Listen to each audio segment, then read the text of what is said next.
გამარჯობა თქვენ უყურებთ ინფორმატორს. ინფორმატორის ჟურნალისტებთან ერთად ახალ ამბებს ვლადიმერ ჯაოშვილი გაგაცნობთ. ჭიათურაში ნინოშვილის ქუჩაზე მდებარე მაგდის ოფისში დღეს ჭერი ჩამოინგრა.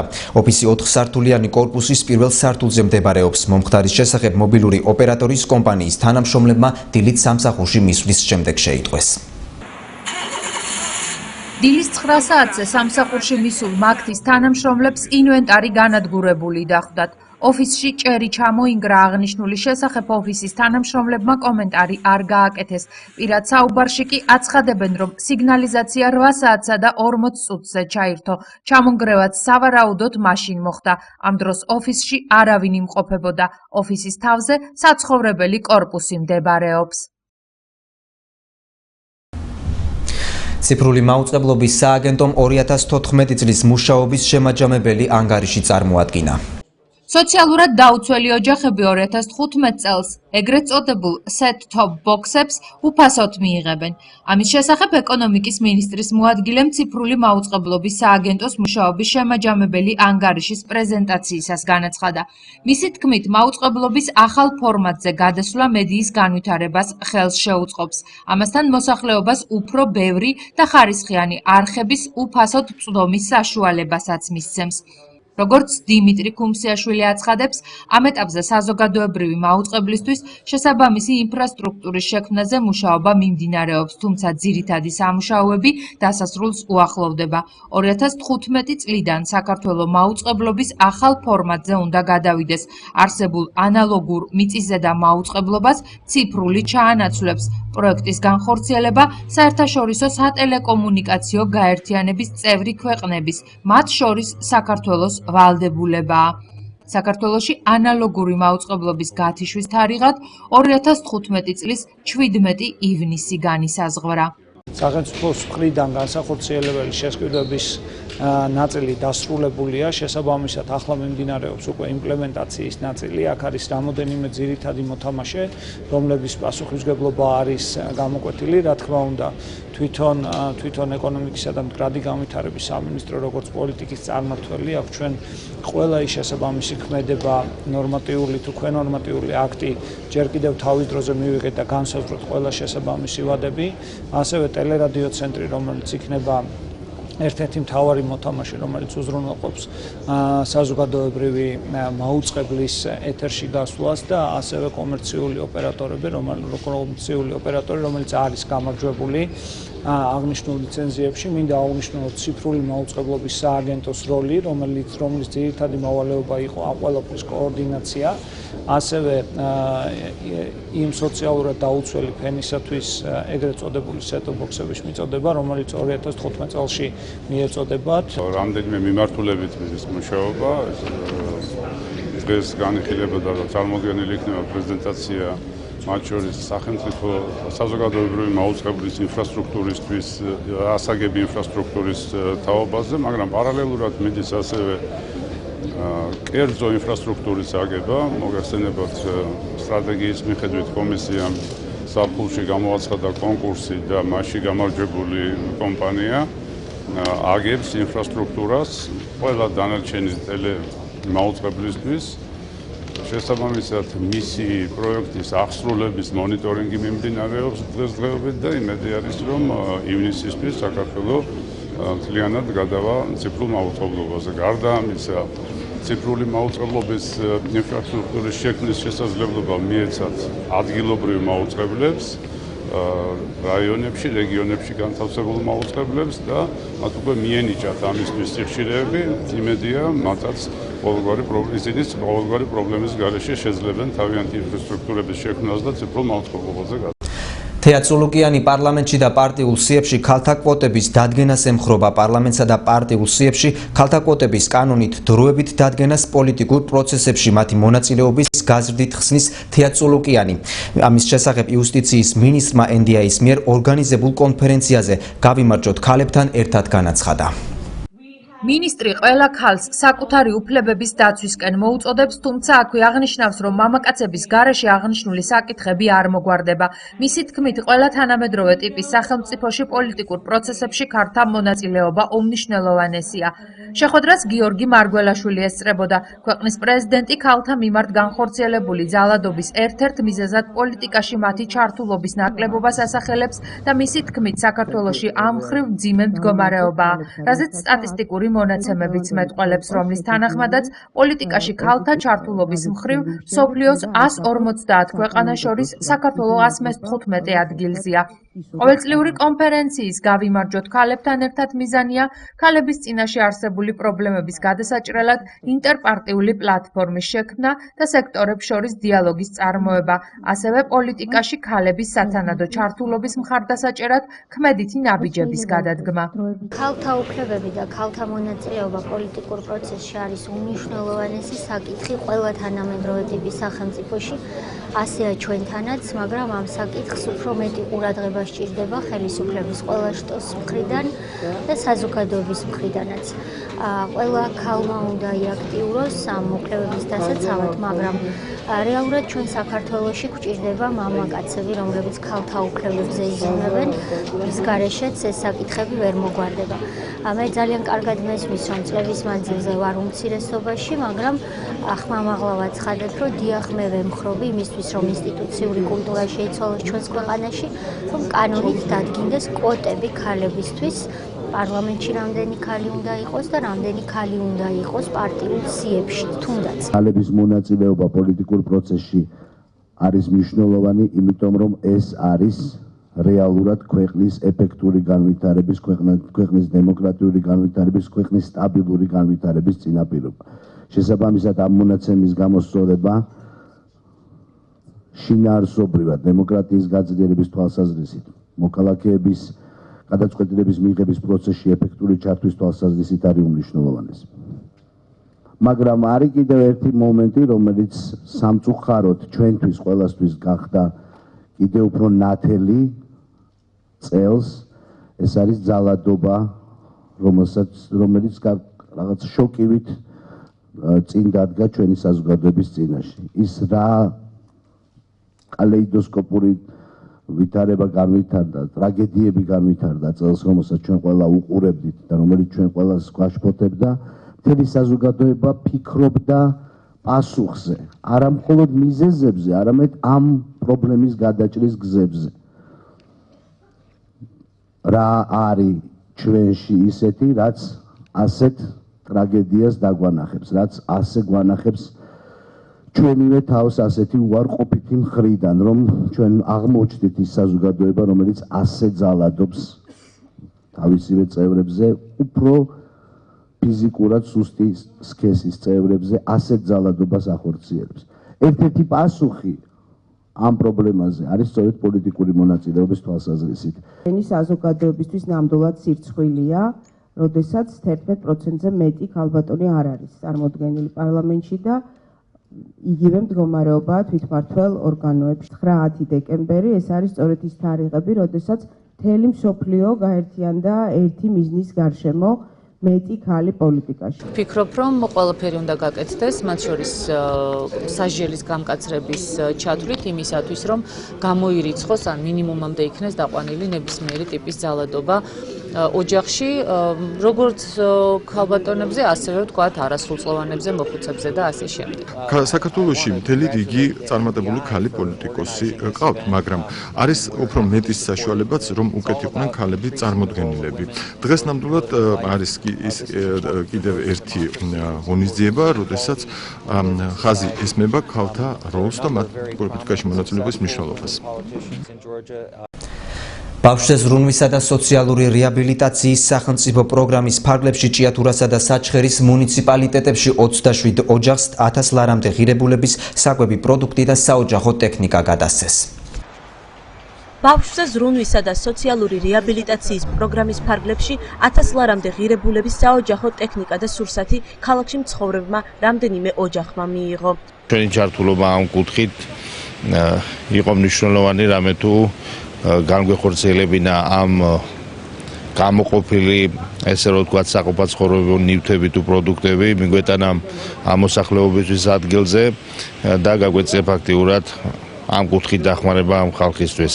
ვფიქრობ რომ მომავალშიც ამ კუთხით გავაგრძელებთ მუშაობას, რა თქმა უნდა სახელმწიფოს სხვადასხვა სტრუქტურებთან ჩართულობით, რომ ესეთ ოჯახები კიდევ ბევრი არის.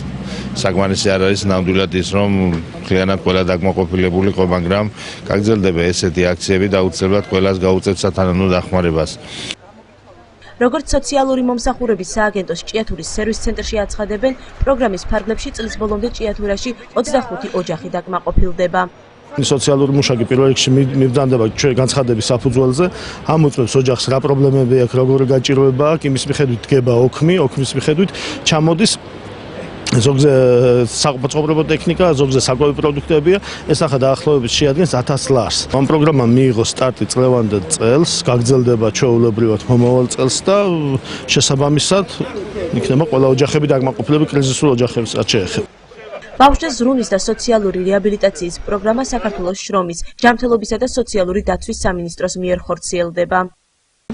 გამგებელი მოიტანა საჩუქრები და ძალიან მიხარია მე. დაჟე ლაპარაკის ბოდიში ლაპარაკის თავი არ მაქვს ესეთი მადლობელი ვარ ყველაფრისთვის. ყავს 3 ობოლი, ვარ ქირით გადმოსული და ვითხოვე რომ არ მქონდა ბავშვებისათვის დასაძინებელი, ვითხოვე დამეხმარა, ერთჯერ და ორჯერ არ ყოფილა შემთხვევა რომ მივსულიყავი ბატონო სულხანთან და დახმარება არ გაეწიათ, დამეხმარენ ძალიან. მადლობა ყველას. გადმომეცა მაცივარი, საწოლი და პროდუქტი უამრავი. სოციალური რეაბილიტაციისა და ბავშვთა ზრუნვის სახელმწიფო პროგრამის ფარგლებში ჭიათურის მუნიციპალიტეტში მცხოვრებ 17 ოჯახს 1000 ლარამდე ღირებულების საოჯახო ტექნიკა და სურსათი უკვე გადაეცა. დარჩენილი 8 ოჯახი ტექნიკას და სურსათს ახალ წლამდე მიიღებს. სოციალური რეაბილიტაციისა და ბავშვთა ზრუნვის სახელმწიფო პროგრამის ფარგლებში საჩხერის მუნიციპალიტეტში მცხოვრებ 10 ოჯახს 1000 ლარამდე ღირებულების საოჯახო ტექნიკა და სურსათი უკვე გადაეცა. 6 ოჯახი ტექნიკას და სურსათს ახალ წლამდე მიიღებს. აღნიშნულ პროგრამაში მონაწილეობის მსურველი ოჯახების განცხადებებს ჯანმრთელობის დაცვის სამინისტროს საგანგებო კომისია იხილავს, ხოლო სოციალური მომსახურების სააგენტო ახორციელებს. განსაკუთრებით ყურადღება ექცევა სოციალურად დაუცველ ოჯახებს, მრავალშვილიან ოჯახებს, აი ეს ოჯახი მრავალშვილიანი არის და დღეს დაკმაყოფილდა ლალი ცოხიშვილის განცხადება, რომელმაც შემოიტანა და ჯანმრთელობის სამინისტროს კომისიისა და სოციალური მომსახურების სააგენტოს მიმართ გამოგზავნილი იქნა პირველადი მოხმარების საგნები, ეს არის პროდუქტი, საკვები პროდუქტი და საყოფაცხოვრებო ტექნიკა, მაცივარი და საწოლი.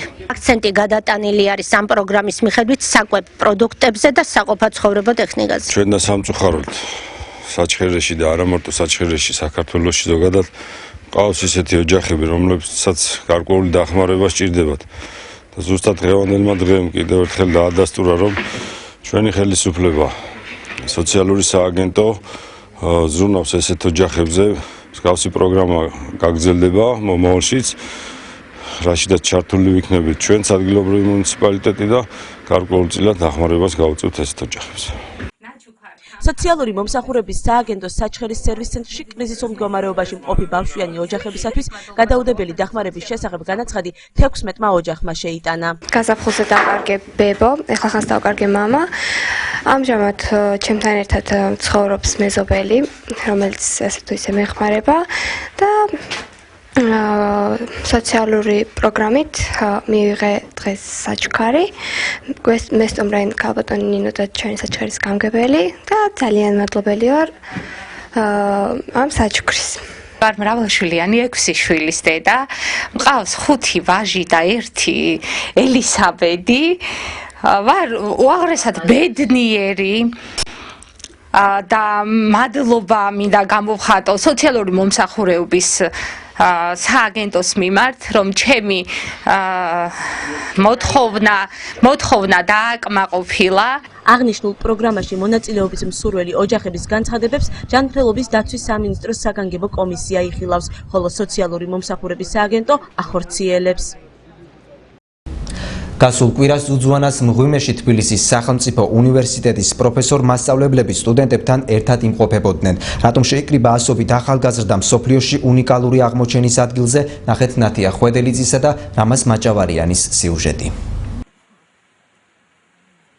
TSEU ეკოკლუბის წევრები ჭიათურის საჯარო სკოლის მოსწავლეები, ფოტოგრაფები, პროფესორ-მასწავლებლები, გარემოს ეროვნული სააგენტოს გეოეკო ალიანსის ინტერნეტ პორტალის წარმომადგენლები ერთი მიზნისთვის გაერთიანდნენ. დაიცვან გარემო და გაუფრთხილდნენ ტყეებს. ამისთვის TSEU ეკოკლუბმა ყველა კონკურსზე მიიწვია სახელწოდებით შექმენი შენი ნაძვისხე. მათ თავიანთი ნაძვისხის გასაკეთებლად ჭიათურაში ძუძუანას მღვიმეს მიაშურეს. ეს ბოლო გაჩერებაა, სოფელ მღვიმებიდან მათ გზა გამოქვაბულამდე ფეხით უნდა განაგრძონ. ძუძუანას მღვიმეში შეკრებილებს TSEU-ს ასისტენტ პროფესორი გიდობას უწევს და ძუძუანას მღვიმის მნიშვნელობაზე ესაუბრება. აქ არქეოლოგიური მუშაობა დავით თუშაბრამიშვილმა 1966 წელს დაიწყო. მღვიმეში სელისაგან დამზადებული ძაბის ნაშთებია აღმოჩენილი. ეს ყველაფერი არის იმის ფაქტი, რომ აქედან დაწყებულმა საქმიანობამ შეცვალა სამყარო.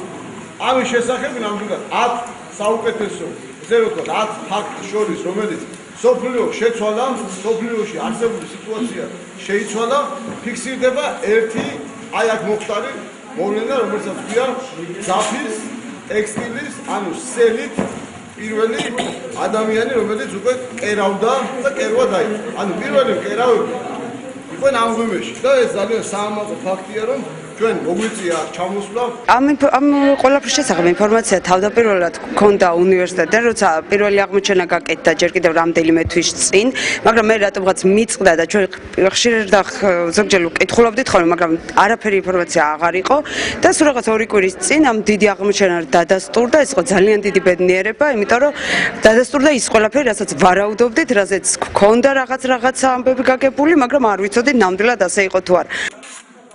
TSEU ეკოკლუბის წევრებმა მღვიმე ბოთლებისაგან გაასუფთავეს და მისგან ნაძვისხე გააკეთეს. სამწუხაროდ, როდესაც შემოვედით ეხში, ან მღვიმის შემოსასვლელში, აღმოვაჩინეთ სამწუხაროდ ის ნივთები, რომელიც არის გადაყრილი და დანაგვიანებულია. ეს რა თქმა უნდა ძალიან ცუდი იყო და ჩვენ გადავწყვეტეთ, რომ ამ ყველაფრისგან, რომელიც ერთი მხრივ გამოუსადეგარია, შეგვექმნა ის ღირებული საახალწლო აქციასთან დაკავშირებით, ჩვენ გავაკეთეთ საახალწლო ნაძვისხე, რომელიც როგორც ხედავს ძალიან შთამბეჭდავია და ძალიან დიდებული და ორიგინალურია და ასევე ძაბთან დაკავშირებით ჩვენ ასევე შევქმნით ჩვენ ხელით საახალწლო ნაძვისხეს მოსართავი ძაფებით, რომელიც ასევე ძალიან ლამაზია. ეკოკლუბის წევრების ინფორმაციით, პროექტი შექმენი შენი ნაძვისხე 3 ეტაპისაგან შედგება. მოსწავლეებმა სხვადასხვა ნარჩენებისაგან ნაძვისხეები უნდა დაამზადონ. 3 ფოტოსურათი გადაუღონ და TSEU ეკოკლუბის ელექტრონულ მისამართზე გააგზავნონ. 25 დეკემბერს კი საუკეთესო ნაძვისხის ავტორი გამოვლინდება და მას TSEU ეკოკლუბისაგან პრიზები გადაეცემა. ამ აქციას ჩვენ უკვე მეორე წელია ვატარებთ, თავისი გამოხმაურება უკვე ქონდა, მთელი ჩვენი ქვეყნის მასშტაბით სკოლებში დავაგზავნეთ ინფორმაცია, უკვე რამოდენიმე ხელოვნური ნაძვისხე გაკეთდა სხვადასხვა ნარჩენებისგან, განსაკუთრებით მუყაოსგან და ასევე აღსანიშნავი ფაქტია, რომ ჩვენ წელს სიმბოლურად ჩამოვედით იმ მღვიმეში, სადაც 34,000 წლის წინ ადამიანმა დაიწყო ძაფის გამოყენება და ამ მღვიმეში, რომელიც არის სოფლიო მნიშვნელობის ობიექტი, გვინდა რომ გაკეთდეს მინიმალური ინფრასტრუქტურა, მოსასვლელი გზა გაკეთდეს, მარკირება გაკეთდეს, დღეს იყო ამის შესაძლებლობა, ჩვენ გარკვეული მონაცემები ავიღეთ, მონაცემები შევა დამუშავდება და ასევე გვინდა რომ საინფორმაციო დაფებიც გაკეთდეს, რომ ეს სოფლიო მნიშვნელობის ობიექტი იყოს არა მარტო ადგილობრივი დონეზე ცნობილი, არამედ სოფლიო მასშტაბით და ნებისმიერ ტურისტი, რომელიც აქ დაინტერესდება, ჩამოვიდეს, ნახოს ეს სივრცე, ეს გარემო. არ ვიცოდი მეტად ამ გამოქვაბულის შესახებ, თუმცა მინდოდა აქ მოსვლა და ბატონ გიორგის წყალობით მოხდა ისე, რომ მე მოხვდი აქ და ძალიან ბედნიერი ვარ და გახარებული, რომ ბევრი ინფორმაცია მივიღე გამოქვაბულთან დაკავშირებით. სანამ ეკოკლუბის წევრები ნაძვისხეს აწყობდნენ, მათი კოლეგა აქ, სადაც ძაფი აღმოაჩინეს, მოსართავებს ხსოვდა. მღვიმეში შეკრებილებს ზუძუანას გამოქვაბულზე არქეოლოგიური ცნობები თამარ კენჭოშვილმა მიაწოდა. არქეოლოგის ცნობით, მღვიმეში გარდა ძაფის აღმოჩენილია ძველი დროის თანამედროვე ტიპის ადამიანის ნასახლარი, ქვისა და ძვლის ნივთები. ამ ძეგლით დაინტერესდნენ ჰარვარდის უნივერსიტეტის სპეციალისტები და დღეს ის მსოფლიოს 10 უმნიშვნელოვანეს აღმოჩენათა შორისაა. 8 ფენაა დაფიქსირებული და აქედან 7 ფენა არის ზედაპალეოლითური. ზედაპალეოლითური პერიოდი 35,000 წლის წინ იწყება და წარმოგიდგენიათ, ახლა აქ რა სიტუაცია იყო. ერთი ეს ბუნებრივ გამოქვაბულებს იმ დროინდელი კლიმატმა განაპირობა ის, რომ ბუნებრივ გამოქვაბულებს იყენებდა საცხოვრებლად.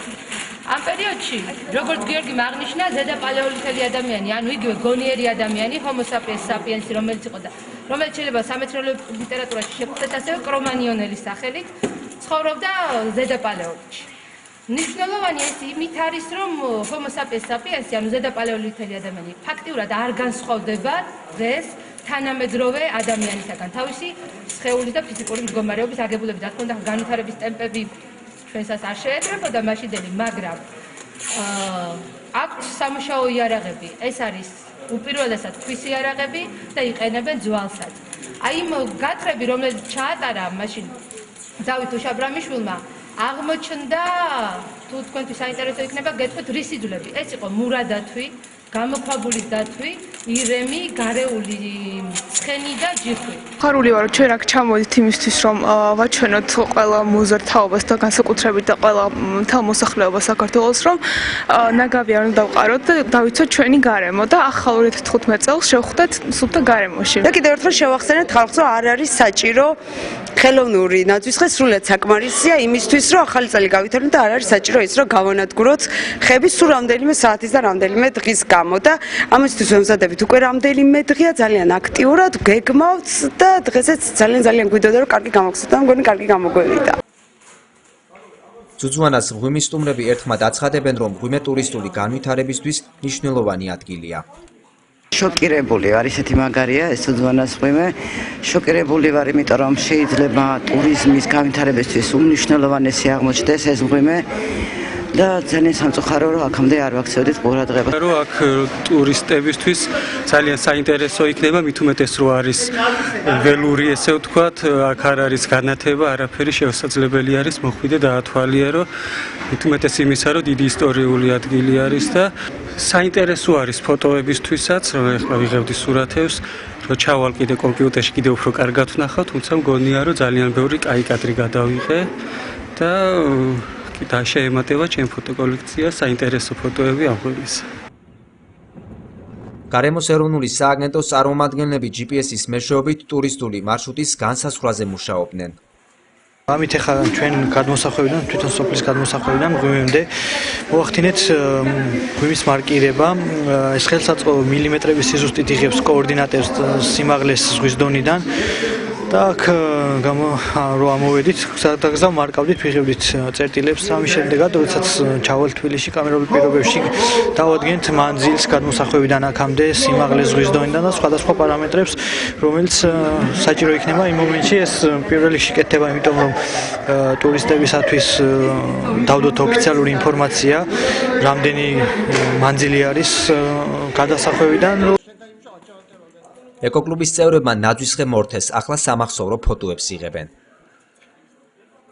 დავასუფთავეთ ღვიმის მიმდებარე ტერიტორია ეკოლოგიურად დაბინძურებული იყო ძალიან და ამ ნარჩენებისგან შევქმნით ნაძვისხე, რომელიც და ამას უკეთებთ აფიშირებას, რომ საახალწლოდ შევქმნათ ხელოვნური ნაძვისხე და არ მოჭრათ ნაძვი და ეკოლოგიურად დავიცვათ გარემო. პირველ რიგში გიორგი დვალაშოს მოვხდი მადლობას, რომ როდესაც ესეთ პროექტებს აკეთებს, ყოველთვის ცდილობს რომ ჩართოს სკოლები ამ პროექტში. მე მაგალითად წამოვიყვანე ჩემი მასწავლებლები თაბაგრების საჯარო სკოლიდან, რადგან ბავშვებმა თავიდანვე იცოდნენ თუ რამხელა მნიშვნელობის მქონე ქალაქში ცხოვრობენ. ჯერ საერთოდ ჭიათურა დასახლებულია, აი ეს ძალიან ბევრი ღვიმეებია აქ აღმოჩენილი. მე კიდევაც აღვნიშნე მე-19 საუკუნის 90-იანი წლებიდან დაიწყო აქ აღმოჩენები და ძუძუანას ღვიმე ძალიან მნიშვნელოვანი სოფლიო ფაქტიურად სოფლიო ისტორია შეიძლება შეცვალოს, რადგან აქ აღმოჩნდა ეგრსელის ძაფი, რომელიც ჩვენ ვიცით და ძალიან დიდი მნიშვნელობის მქონე.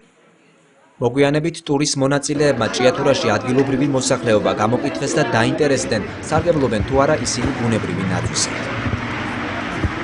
30-მდე ადამიანი გამოიკითხა, ჩვენი კითხვა იყო, იყენებდნენ თუ არა ისინი ბუნებრივ ნაძვს. ნუ პასუხმა რა თქმა უნდა ჩვენთვის სასიამოვნო იყო, იმიტომ რომ ისინი ხელოვნურ ნაძვს იყენებენ, თუმცა ნარჩენების გამოყენებას ნაძვის ასაწყობად არ მიმართავენ. ეს აქცია პირველად შევხედე, ხა და მომეწონა. ახალგაზრდები მიყვარან ძალიან, ხვალინდელი დღეა ჩვენი ქვეყნის და რასაც გადაწყვიტავენ ჩვენ უფროსმა თაობამ უნდა დაუჭიროთ ხარი ყოველთვის. როგორც თესეუს ასისტენტ პროფესორი გიორგი დვალაშვილი ამბობს, ისტორიული მნიშვნელობის ზუძუანას გამოქვაბულის ტერიტორია კონკურსისთვის საგანგებოდ შეირჩა. ერთის მხრივ მსოფლიო მნიშვნელობის აღმოჩენის ადგილის პოპულარიზაცია ხდება და მეორეს მხრივ ეს არის ცოცხალი მაგალითი, როგორ ვიზრუნოთ გარემოზე. ინფორმატორში ახლა რეკლამის დრო არ გადართოთ ეთერში, რამდენიმე წუთში დავბრუნდებით.